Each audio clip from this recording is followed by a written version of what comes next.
Алтын доп арнасының алтындай достары, ассалаумағалейкум, қалайсыздар? Ең жақсы спорттың жанкүйерлері, бүгін біз сіздерге тамаша жаңалықтар дайындадық, андатпасын айтайық. Реал Мадрид клубы жазда алғысы келетін екі ойыншыны дайындап қойыпты. Неймар тікелей эфирда отырып, түнде $1 миллион ұтылды. Талантты ойыншы Хвича Кварацхелийдің шешімі дұрыс па? Осы және басқа да футбол ақпараттары бүгін сіздердің назарларыңызда. Алтындай уақыттарыңызды алмай, алтын доп арнасы бүгінгі жаңалықтарды бастайды. Достар, біріңді қазақ, бірің дос, көрмесең істің бәрі бос. Бізді қолдап, біздің арнамызға тіркеліп, лайктарыңызды баса отырыңыздар. Ал біз бастаймыз, кеттік.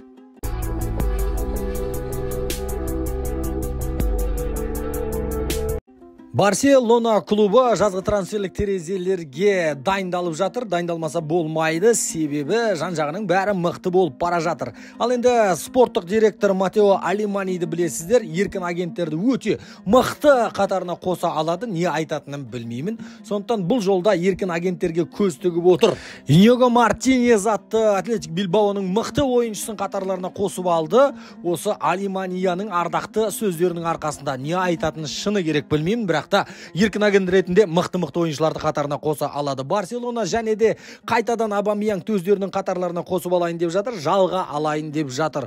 Абамеянг әлбетте сәл қартайып қалды, бірақ та Левандовскийдің орнын алмастырып тұруға әлі де жарайды. Баяғыдай мықты ойын көрсететін болса, 2024 жылы жазда Барселона нақты Абамеянгты қатарларына қосып алуына болады. Әзірге жалға алып жатқан жайы бар. Барселонада осындай жаңалықтар, тағы да жаңалықтар шығатын болса, ол әлбетте еркін агенттер жайлы жаңалықтар ғана болады. Себебі Барселона қазір қаржылай қиындықтарда жүріп жатыр.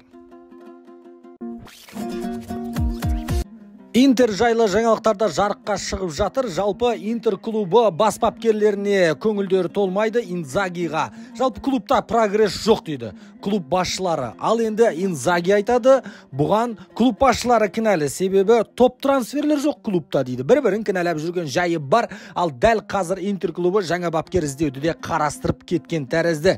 Дербиді орнына алып келгісі келеді Инзагидің. Бірақ та ол үшін Брайтонға 10 миллион евро беруі керек, және де Инзаги кеткені үшін оған 10 миллион евро төлеу керек, ертерек қуып жіберген үшін, келісім шартты бұзған үшін. Ал енді не деген 10 миллиондар, ол қазір Интерда қаржылай қиындықта жүріп жатқан жайы бар. Сондықтан да Антонио Конте деген мықты бапкер бар, бос. Бірақ та Антонио Конте өте мінезді бапкер, қой құсап басшыларға бағынып жүре алмайды. Антонио Конте өзінікін айтады. Антонио Контеге нақты бір трансферлік терезеге ақша бөлінбесе, өзінің қалаған ойыншылары алынбаса, басшыны да басқаны да аямайды, айтатын айтады, ертерек кетіп қалады, себебі клубқа сенім артпаса жүргісі келмейді о жерде. Ал енді дәл қазір Интер клубына да тәйт дегенде тоқтайтын, пас дегенде жүгіретін бір мықты бапкер керек. Ондай бапкерді қайдан алады, оны жақын арада көретін боламыз, достар.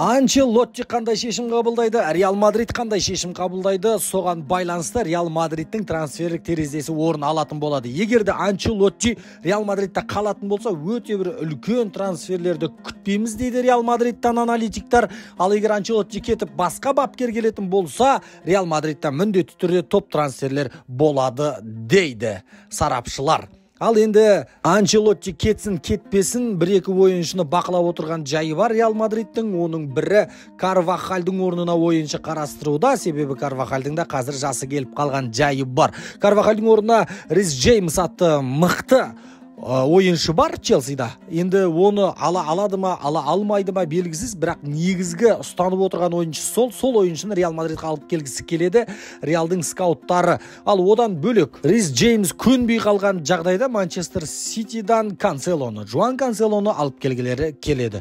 Осындай ақпараттар бар. Бұлардан бөлек қапталда шабуылдайтын шабуылшы да керек деп отыр. Оның орнына Лерой Санені қарап отыр. Лерой Санемен бірге Кай Хаверцті да Реал Мадрид қатарларда қосқысы келеді. Енді Кай Хаверц қапталдан көрі ортада жақсы ойнайтын сияқты. Енді Реал Мадридқа нақты бір вингер керек болатын болса, ол Лерой Санені алғандары дұрыс, немесе сондай вингерлардан қарап көргендері дұрыс, тағы да бір нұсқалар. Реал Мадридта осындай жаңалықтар бар. Ой, Неймар жарақат алып қалса да тыныш жатпайды бұл балашы. Дәл қазір Неймар жайлы жаңалық өріп жүр. Не жаңалық десеңіздер, Неймар кеше түнде тікелей эфирда отырып $1 миллион ұтылып қалған ғой енді. Жарайды енді, ұтылса өзінің ақшасы ғой, ұтылады ма, ұтылмайды ма, тігеді ме, тікпейді ме, өзі біледі Неймар. Бірақ та $1 миллион тікелей эфирде отырып ұтылып қалу деген енді масқара ғой енді. Ят қой, ақымақ. Алтын доп телеграм арнасын білмейді та бұл. Сіздер білесіздер, білсеңіздер де тіркелмей жатсыздар. Кәл қазір тіркеліп қойыңыздар, себебі алтын доп телеграм арнасы мықты болжамдар беруде. Болжам шығарып бастағалы 17 болжам айтыпты, 15-і таза, оп-оңай шыққан екен. Және де сондай мықты статистикамен болжамдар шығара беретін боламыз біздер. Ал сіздер алтын доп телеграм арнасына дәл қазір тіркеліп қойыңыздар, ертең Неймар құсап жылап отырмас үшін. Ал алтын доп телеграм арнасының сілтемесі осы видеоның астында описание бөлімінде тұр. Хвича Кварацхелия жайлы жақсы жаңалық. Нақтырақ айтсақ, Наполидің жанкүйерлері үшін жақсы жаңалық, Хвичаның өзі үшін, Хвича үшін алаңдайтын жанкүйерлер үшін білмедім, жақсы жаңалық па, жақсы жаңалық емес пе. Не де болса айтайын, Хвича Кварацхелия Наполи клубымен келісімшарт созуға бел байлаған тәрізді 2028 жылға дейін. Жалпы бір маусымда 4 миллион евро алатын болады. Жаңа келісім шартта бонустары бар, жалпы енді жаман емес, бірақ та қазіргі футболмен салыстырғанда 4 миллион евро Хвича сияқты ойыншыға өте аз тәрізді. Мысалға, Холланд бір ойында $500 миллион табады.